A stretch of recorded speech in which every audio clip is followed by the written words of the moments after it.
E a gente já tem algumas semanas essa série, né, falando sobre parábolas, né, e o Samuel trouxe algumas parábolas que são sempre histórias incríveis, que vão trazendo contexto para aquilo que Jesus desejava transmitir.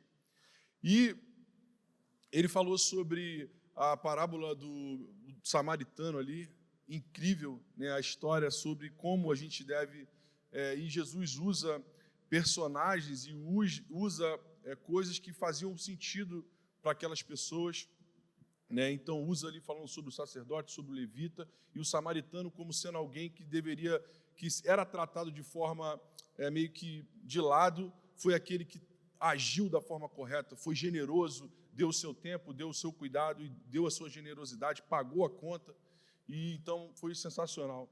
Depois ele falou sobre o estado de vigia, sobre as 10 virgens, sobre nós estarmos com o nosso coração nesse lugar, né, de estar com a nossa candeia cheia de óleo e acesa, nesse estado de estar vigilante, não estarmos distraídos com as coisas desse mundo. E também falou sobre a parábola dos talentos, que é como nós devemos ser bons mordomos daquilo que Deus tem confiado a nós, né? Então, foram 3 semanas, 3 parábolas incríveis, e eu gostaria, né, de continuar nessa linha. E a parábola que a gente vai falar hoje é sobre a parábola do semeador, ou até poderíamos chamar da parábola dos 4 solos, trazendo uma nova nomenclatura para essa parábola. É interessante a gente ver que as parábolas, o significado da palavra parábola é colocar do lado, né? Ou seja, Jesus criava histórias e contextos para colocar ao lado de uma mensagem que ele desejava transmitir, e isso logicamente tornava a mensagem acessível. E principalmente ele usava coisas da ocasião ali, do tempo que eles viviam. Então, a parábola do semeador, Mateus 13, ele, na verdade, é um capítulo que vai falar sobre 8 parábolas seguidas. Se eu não me engano, é o capítulo com mais parábolas que Jesus contou de forma sequencial. Ele começa contando sobre a parábola do semeador e ele depois vai emendando em outras 6 parábolas, e, por último, ele conta uma parábola mais que contextualizando a questão de ter a compreensão e aquilo que a gente faz com aquilo que a gente compreendeu, daquilo que a gente entendeu, a forma como a gente zela pelo aquilo que a gente carrega. Jesus finaliza ali e depois ele conta, ou ele relata a forma como ele era maltratado, não sei se é assim bom dizer a palavra, mas como ele não era aceito, ou aquilo que ele carregava não era tão aceito na região onde ele nasceu, que era em Nazaré. Então, Mateus 13 vai terminar falando sobre Jesus ali na sua cidade, né, onde ele nasceu. Mas ela começa em Cafarnaum, onde Jesus escolheu como lugar de moradia. Embora tenha nascido e seja o nazareno, ele escolheu Cafarnaum como lugar para a sua moradia. E a gente vai começar a ler Mateus 13, a partir do 1, que diz assim, naquele mesmo dia, saindo Jesus de casa, né, assentou-se à beira do mar, e grande multidão se reuniu perto dele, de modo que entrou em um barco e se assentou, e toda a multidão estava em pé na praia. Ou seja, Jesus se posiciona em um local, ele estava no meio da multidão, não era um bom posicionamento para transmitir aquilo que ele desejava transmitir, então ele sobe em um barco e se coloca num lugar como... Eu estou aqui agora, num barco aqui, e a multidão está na praia. Pô, gente, foi legalzinho assim, né? Você podia pelo menos assim, legal. Isso era uma parábola, Gabriel? Você está tentando, né, contextualizar para a gente entender? Então, sim, Jesus entra nesse barco para se posicionar num lugar que fosse mais confortável para que todos o ouvissem e estivessem vendo aquilo que ele estava falando. E ele começa dizendo o seguinte: de muitas coisas lhe falou por parábolas, e dizia: eis que o semeador saiu a semear, E ao semear, uma parte caiu à beira do caminho, e vindo aves, as comeram. Outra parte caiu em um solo rochoso, onde a terra era pouca. E logo nasceu, visto não ser profundo a terra. Saindo, porém, o sol a queimou, e porque não tinha raízes, secou-se. Outra caiu entre os espinhos, e os espinhos cresceram e a sufocaram. Outra, enfim, caiu em boa terra e deu fruto, a 100, 60 e a 30 por um. Quem tem ouvidos para ouvir, ouça. E aí, Jesus, logo em seguida, ao contar essa parábola, ele é interrogado pelos seus discípulos, que ali estavam próximos, para que ele explicasse por que falar por parábolas. E, em todo momento, a gente sempre faz a menção da parábola ser algo que simplificasse a compreensão. E, nesse momento, Jesus ele fala algo ao contrário disso. Ele começa falando sobre os mistérios. É como se ele fosse contar um segredo. E ainda que a parábola para a gente hoje seja uma parábola simples, sobre as sementes que caíram em solos diferentes. A semente é a palavra, os solos, ele vai explicar depois, é o nosso coração. E essa palavra precisa crescer, ela precisa encontrar um bom solo e fazer frutificar. E Jesus, ele fala, olha, parece algo simples, parece algo óbvio para quem está aqui, mas naquele momento não era algo tão simples, não era algo tão óbvio. E Jesus disse, olha, esse povo aí, eles estão numa posição que, quer saber, eu nem quero explicar isso para eles. E para vocês eu vou explicar, e eu vou desvendar os mistérios por trás daquilo que eu estou contando em parábolas. E é o que ele fala aqui na sequência de Mateus 13, a partir do 10, ele vai falando sobre isso. E no 15 fala assim, porque o coração deste povo está endurecido, de mau grado ouviram com os seus ouvidos e fecharam os seus olhos, para não suceder que vejam com os olhos, ou ouçam com os ouvidos, entendam com o coração, e se convertam e sejam por mim curados. Eu acabei de falar que Jesus, o próprio em Nazaré, ele era, ali vai falar sobre aquele texto de dizer assim, poxa, o profeta em sua casa não tem honra. E Jesus, ele era, Mateus 13, está relatando um momento certo crítico. Era um momento complicado, porque Jesus carregava algo tão poderoso e era tratado com desconfiança. O sistema religioso, os fariseus, o sistema, ele funcionava contra Jesus. Ele queria, de alguma forma, pegar algo de Jesus para o então crucificá-lo. E isso foi decorrendo, isso aconteceu. E aqui Jesus ele vai falar que, para diante desse povo, seja um povo distraído, ou seja um povo que meio que estava ali só por estar, ou para os discípulos, para todos que ali estavam, Jesus fala por parábolas. E aqueles que estavam mais próximos, ele vai um pouco mais profundo, ele desvenda algo um pouco mais relevante ao coração daqueles que estavam próximo dele. E já que esse povo está com o coração endurecido, que eles não compreendam. Eu não tenho problema quanto a isso, porque, e a gente pode pensar até em linhas teológicas, alguém vai dizer, mas já o começo é onde? Jesus endurece o coração e eles não ouvem, ou porque eles não ouviram, Jesus tratou eles de lado.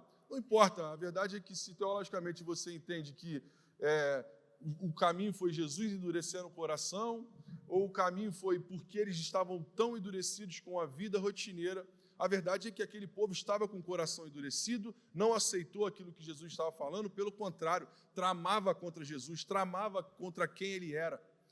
E isso é algo que é dito de forma clara. Esse povo não recebeu aquilo que o Messias pregava, aquilo que o Cristo pregava. E é possível, até mesmo nos dias de hoje, a gente perceber todos os tipos de pessoas, todos os tipos de corações que essa parábola do semeador vai nos apresentar. E ele logo em seguida ele explica, e vamos à explicação, que ele fala assim, ó: atentai vós, pois a parábola do semeador, a todos os que ouvem a palavra do reino e não as compreendem, vem o maligno e arrebata o que lhe foi semeado no coração. E nós vamos chamar esses daqueles que são insensíveis, daqueles que estão com o coração petrificado, com o coração envolvido em todo tipo de pecado. E aquela semente é como a semente que cai pelo meio do caminho e ela simplesmente é roubada mesmo antes que ela encontre um solo, mesmo antes que as pessoas não querem nem ouvir, elas não querem, eu não quero nem saber disso. Eles constroem um estigma da fé, eles constroem uma visão a respeito do que é a palavra do reino e simplesmente ignoram isso, simplesmente tratam com desprezo. Esse é o tipo de pessoa, o tipo de solo, o tipo de coração que nós vamos chamar como corações insensíveis, corações indiferentes. Hebreus 13, no 12, fala assim, ó: vede, irmãos, que nunca haja em qualquer de vós um coração mal descrente, para se apartar do Deus vivo. Antes, exortai-vos uns aos outros todos os dias, durante o tempo que se chama hoje, para que nenhum de vós endureça pelo engano do pecado.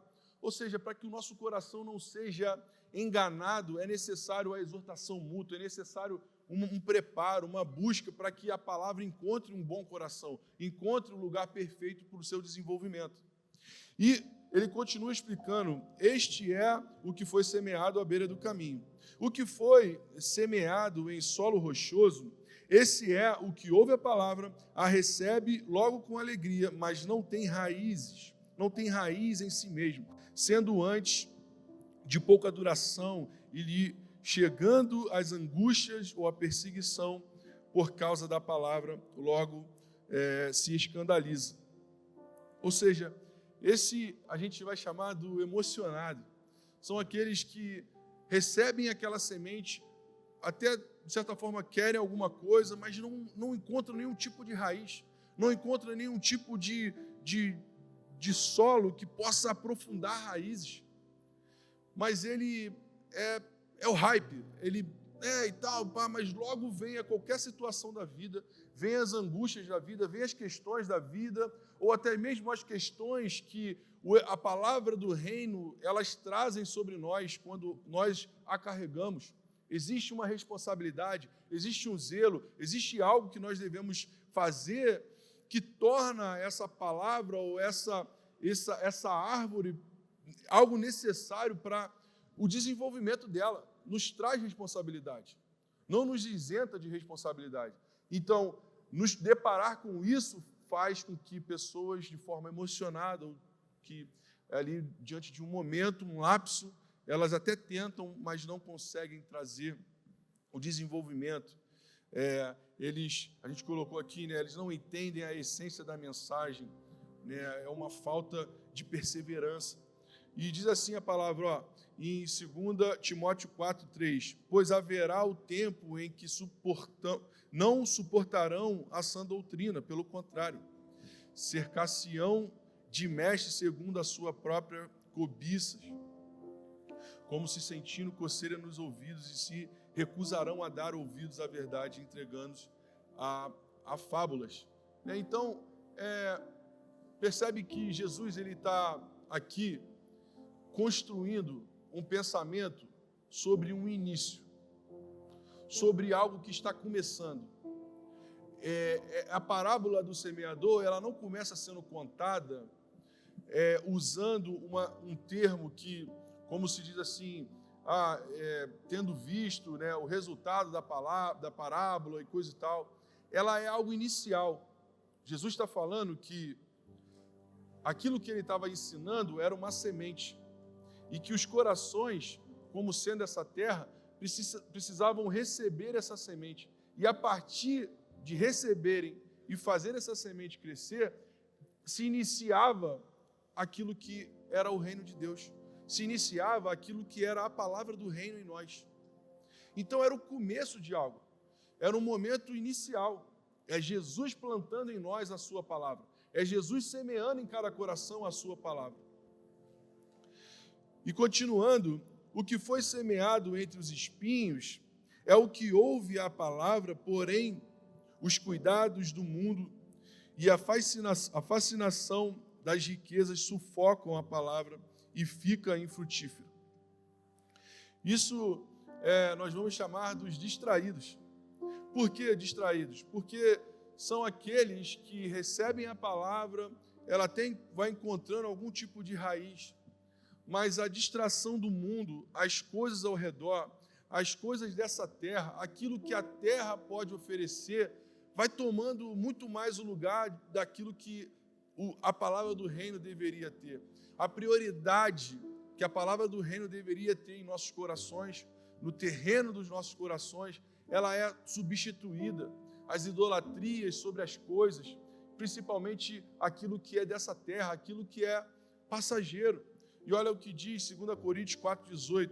Não atentando nós às coisas que se veem, mas nas que não se veem, porque as que se veem são temporais. E as que não se veem são eternas.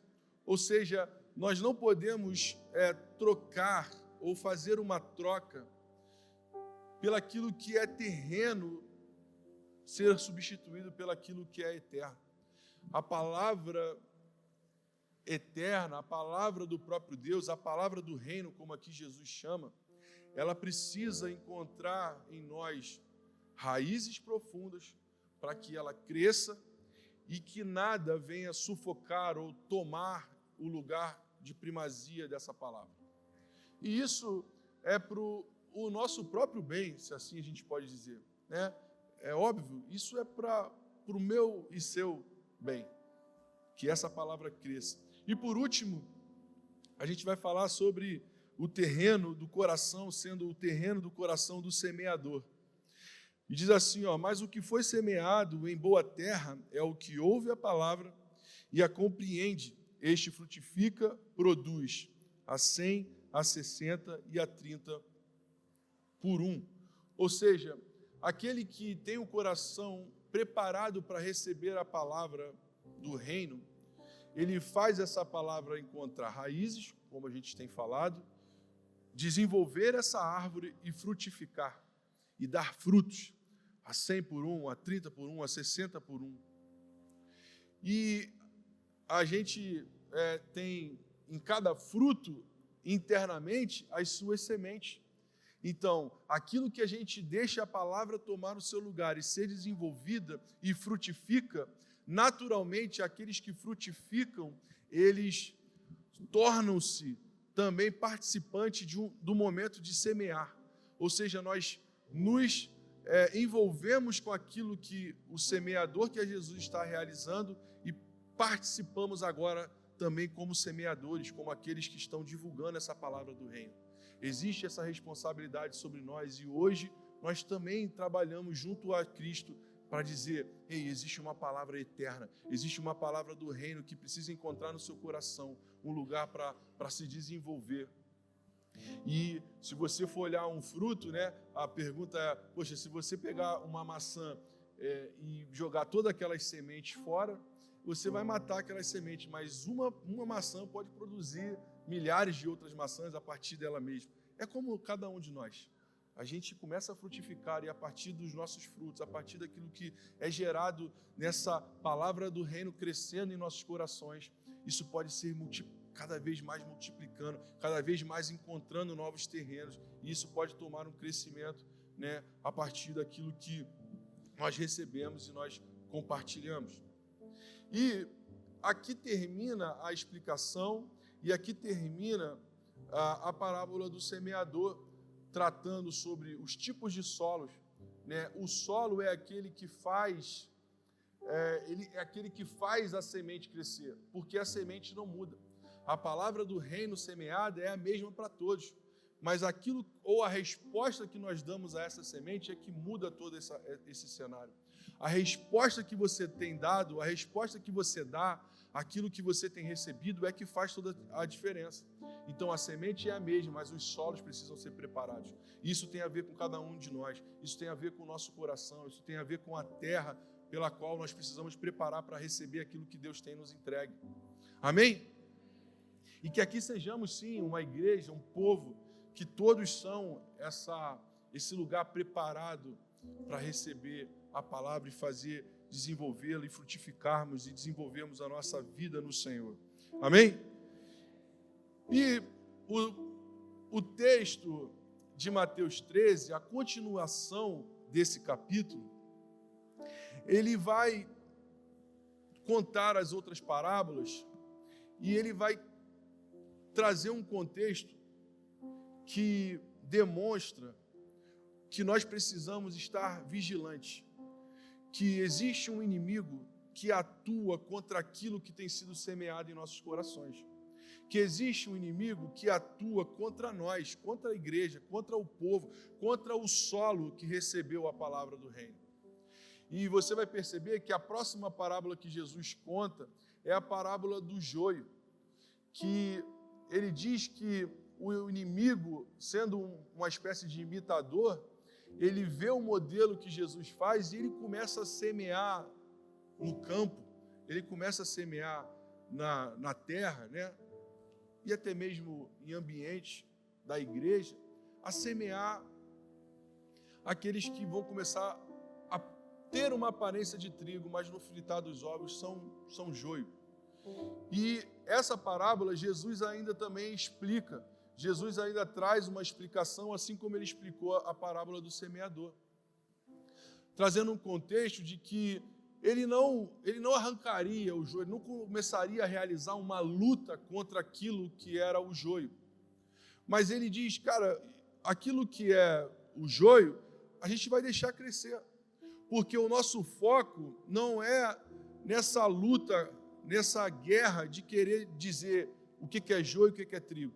A nossa luta é em continuar semeando a palavra da verdade, continuar semeando a palavra do reino e deixar que aquilo que é bom frutifique e naturalmente aquilo que é bom condena aquilo que é ruim. Você vai ver que, como nos dias de Noé, vai dizer assim, olha, Noé, ele não se levantou para lutar contra ninguém, ele simplesmente fez aquilo que era justo e a justiça que ele carregava anunciava ou ela demonstrava aquilo que era injusto. E assim a igreja precisa ser estabelecida. A gente tem vivido dias complicados em relação, né, à vida da igreja, a igreja brasileira. E nós somos um povo numeroso. Nós somos um povo numeroso. E olhando para uma igreja brasileira de forma total, é possível que a gente consiga perceber que existe algo que começa a crescer, que tem aparência de trigo, mas no fritar dos ovos é joio? Algo que tem uma aparência religiosamente falando, poxa, isso é o evangelho, isso é o cristianismo, mas a gente, como povo que luta pelo aquilo que é verdadeiro, e como igreja, como homens de Deus, como mulheres de Deus, queremos zelar por isso, de fazer aquilo que é certo, de não transformar aquilo que Deus tem nos dado, ou não deixar que o inimigo semeie aquilo que é errado, ou aquilo que tem aparência do evangelho, tem aparência do que é bom, mas no fundo é envolvido com toda a loucura que o inferno pode proclamar de forma disfarçada.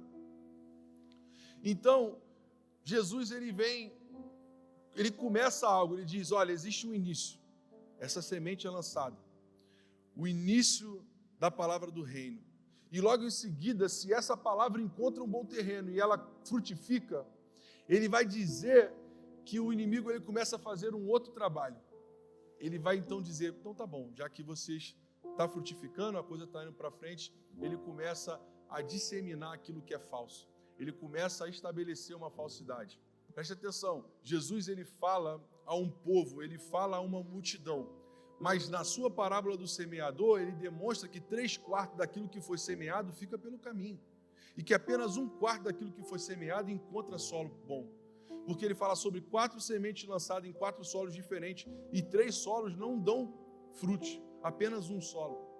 Então, sim, Jesus estava diante de uma multidão desconfiada, uma multidão distraída, uma multidão que não queria ouvir e queria sim endurecer o coração para não se converter e não dar razão àquilo que Jesus falava. Mas ele também estava diante de pessoas, de homens que desejavam ardentemente fazer com que o seu coração fosse esse terreno a multiplicar. E Jesus continua nas suas parábolas de Mateus 13, chamando a atenção deles. Olha, o momento é crítico, o momento é crucial. E vocês que carregam a palavra da verdade precisam estar atentos. E o inimigo ele vai continuar a semear no meio de vocês falsos mestres. E você vai ver que a Bíblia vai falar sobre falsos mestres. Ela vai falar sobre um falso evangelho. Paulo vai falar sobre uma falsa justificação. Até o pico disso, a eles levantarem um falso Cristo. Um falso Cristo vai ser levantado. E a verdade é que o evangelho, a Bíblia vai falar que o amor de muitos vai esfriar, que no tempo que se aproxima do fim, cada vez mais os falsos mestres, os falsos ensinamentos vão se levantar no meio da igreja, e que a gente precisa clamar pelo espírito de sabedoria e revelação, que a gente precisa zelar pela verdade, a gente precisa zelar pela palavra. E isso começa desde o nosso coração em casa, na nossa família, a nossa igreja, a igreja local, a igreja brasileira e a igreja global. Toda essa é uma seara onde o inimigo tem tentado semear a falsidade, tem tentado levantar falsos ensinamentos, e nós estamos aqui lutando pelaquilo que é verdadeiro. E a nossa oração é: Senhor, nos livra daquilo que é errado, nos livra da mentira, nos livra daquilo que é falso. Nós não queremos viver, pelo contrário, não queremos ter medo das perguntas, não queremos ter medo das interrogações, mas nós queremos ser zelosos com aquilo que o Senhor tem semeado em nossos corações. E queremos que essa seja a palavra do reino verdadeira e que frutifique em cada vida. Nós não estamos construindo igreja, nós estamos participando da igreja que Jesus está plantando na terra. Não é sobre nós, não é sobre as nossas coisas, mas é sobre Ele, é sobre o coração dEle, é sobre a presença dEle, é sobre a palavra dEle, é sobre o evangelho que é dEle, não nosso. E nós só queremos participar disso. E Jesus vai continuar. E existe uma outra parábola aqui, que logo em seguida ele fala sobre duas parábolas, que é sobre a parábola do grão de mostarda e a parábola do fermento, que em muitos momentos eu sempre ouvi, eu aprendi que essas eram parábolas que falavam sobre um crescimento avassalador do evangelho. Mas a gente acabou de ouvir Jesus falando sobre 4 tipos de solo e apenas 1/4 daqueles solos seriam frutíferos. A gente ouve Jesus alarmando, dizendo: olha, cuidado com os falsos, cuidado com os lobos, cuidado com aquilo que é falso, cuidado com aquilo. Como nós, logo em seguida, Jesus falando sobre a semeadura e o preparo dos solos, depois ele fala sobre o joio, ou seja, uma falsidade sendo plantada no meio da igreja, no meio do campo que é a terra. E logo em seguida Jesus falaria sobre um crescimento avassalador. E a verdade é que há um entendimento, como Jesus não explicou nem a parábola do fermento e nem a parábola do grão de mostarda, como ele explicou as outras 2 primeiras parábolas em Mateus 13, há um entendimento que essa mostarda, ali vai dizer que ela aparenta ser uma árvore. Mesmo sendo algo pequeno, ele encontra um solo e cresce e aparenta ser uma árvore a dar abrigo às aves. Mas você e eu, a gente vai lembrar que as aves foram aquelas que roubaram semente no caminho. E também a árvore é algo que fala sobre o crescimento de algo poderoso que frutifica. A Bíblia, em muitos momentos, vai falar sobre ser árvore, como a árvore sendo algo poderoso, e não algo que tem semelhança à árvore, uma hortaliça, que parece ser algo que não é. E nessa linha de raciocínio, Jesus falando sobre os terrenos, falando sobre o joio, ele vai continuar dizendo: olha, existe um falso crescimento, que pode ser exponencial, mas não é verdadeiro. E logo em seguida ele vai falar sobre um crescimento estrutural, e ele vai dizer sobre o fermento, que esse fermento é algo invisível, como o pecado é invisível, e ele encontra uma massa e ele faz aquilo crescer. Mas em diversos momentos das Escrituras, eu e você, a gente vai perceber o próprio apóstolo Paulo dizendo que o fermento, ele é algo ruim, ele é algo que leveda a massa, ele é algo que transforma a massa naquilo que não deveria ser transformado. Então Jesus estava falando sobre algo que é introduzido, um fermento, algo que seria explosivo. Seguindo a linha de raciocínio de Mateus 13, Jesus está falando sobre algo que pode encontrar e transformar aquilo que é genuinamente verdadeiro. Então, nós precisamos ter cuidado. Nós precisamos de... Lucas 12:1 fala assim, sobre acautelai-vos do fermento dos fariseus. Acautelai-vos do fermento dos fariseus. Cuidado com aquilo que é falso, com aquilo que pode trazer engano. E em seguida, Jesus conta mais 3 parábolas falando sobre uma simbologia de a continuidade. Ou seja, ele fala, olha, eu vou começar a plantar algo, logo em seguida isso vai crescer e frutificar. E vai haver o inimigo vai se levantar contra aquilo que vocês estão gerando. O inimigo vai tentar transformar ou falsificar aquilo que vocês estão criando como igreja. E pessoal, isso até assim é algo tão... Nos dias que a gente tem vivido, as coisas que a gente tem ouvido, isso faz muito sentido. Isso parece tão... Cara, é disso que Jesus está falando.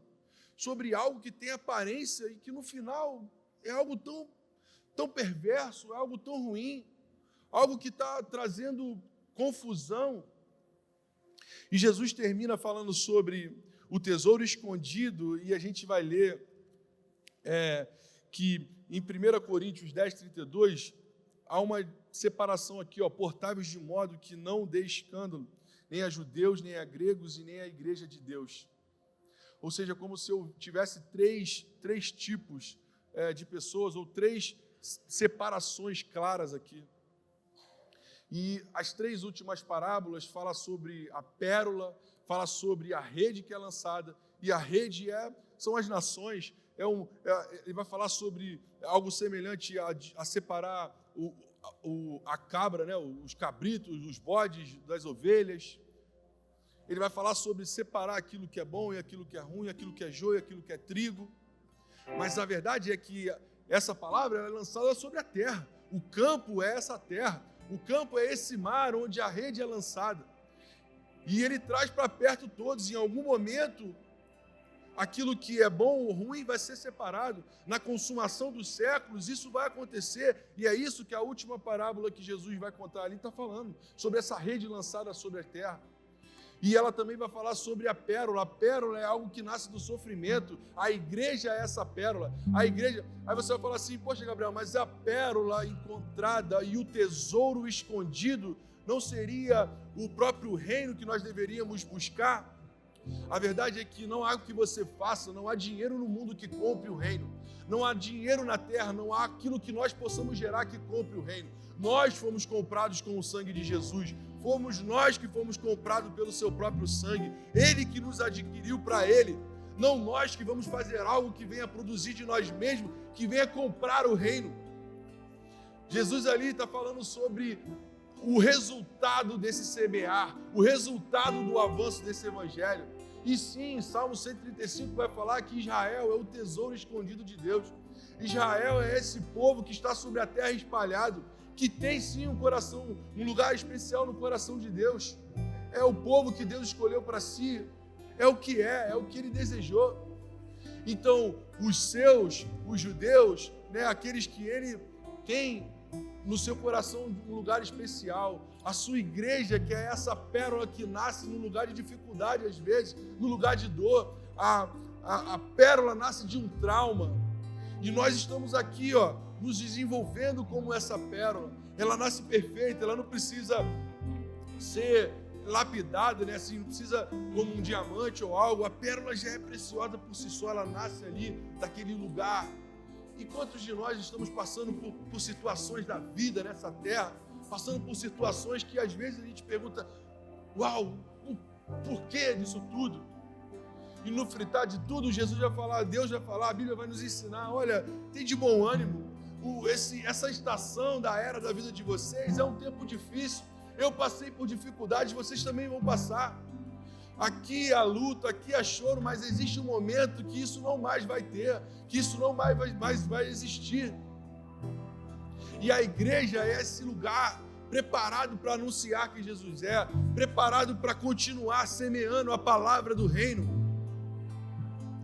Então Mateus 13 finaliza Jesus dizendo, olha, zela pelo aquilo que vocês estão entendendo. Cuida, é a última parábola, Jesus falando sobre aqueles que eram zelosos pela palavra, mas abandonaram algumas coisas, se preocuparam com a tradição e não tiveram sensibilidade do próprio, podemos dizer, do Espírito, assim dizendo. E nós precisamos ser essa igreja equilibrada que zela pela palavra, que busca, que estuda, que não tem medo de se aprofundar naquilo que está escrito e foi ensinado pelo nosso mestre. Mas também somos cuidadosos de ter o nosso coração aquecido pela presença dele, cheio do fogo, cheio da sua presença, para exalarmos e frutificarmos a 100, a 30, a 60 por um, e sermos uma resposta para essa terra, e sermos uma resposta para esse mundo. E atenção, Mateus 13 nos chamando a ter cuidado de todos esses detalhes. Seja um bom solo, cuidado para que o inimigo não roube aquilo que tem sido semeado, cuidado pelo falso crescimento, cuidado pelo engano plantado dentro de vocês, das falsas doutrinas, dos falsos ensinamentos. E entendam que esse crescimento vai alcançar tanto Israel quanto os gentios e todas as nações da terra. Isso vai ser crescente, sim, mas com zelo e cuidado, com muita determinação, muito, cuidado e amor à presença de Deus. Feche os seus olhos, vamos orar.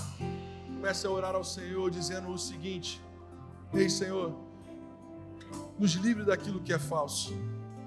Como o Rest Church aqui no Rio de Janeiro, em Colorado, como igreja que a gente aqui está se chamando pelo Teu nome, nos livra daquilo que é falso, Senhor. Derrama sobre nós espírito de sabedoria e revelação. Traz clareza e revelação daquilo que é puro, daquilo que é santo, daquilo que é Teu. Faz essa palavra encontrar em nós um terreno propício para o seu desenvolvimento e nos livre de tudo aquilo que é ruim, de tudo aquilo que é mentiroso, de tudo aquilo que é engano. Nós não queremos, Senhor, e nem queremos produzir aquilo que é enganoso, não queremos nos aproximar do Senhor pelos motivos errados, nós não queremos nos aproximar da Tua presença pelos motivos errados, pelas buscas e interesses errados. Pelo contrário, nós queremos que o nosso coração esteja contrito e quebrantado diante do Senhor, arrependidos pelos nossos maus caminhos, desejosos de viver para Ti, de que tudo aquilo que temos e somos é Teu, tudo que temos e somos é do Senhor. O Senhor é dono sobre todas as coisas, o Senhor governa as nações, o Senhor governa esse mundo. E nós desejamos que o Senhor governe a nossa casa, o Senhor governe essa igreja, o Senhor faça aquilo que o Senhor desejar, aquilo que está proposto em seu coração. Nós não queremos construir coisas que os homens podem construir, mas nós queremos de fato ser efetivos naquilo que Deus está fazendo nessa estação da terra, nesse momento.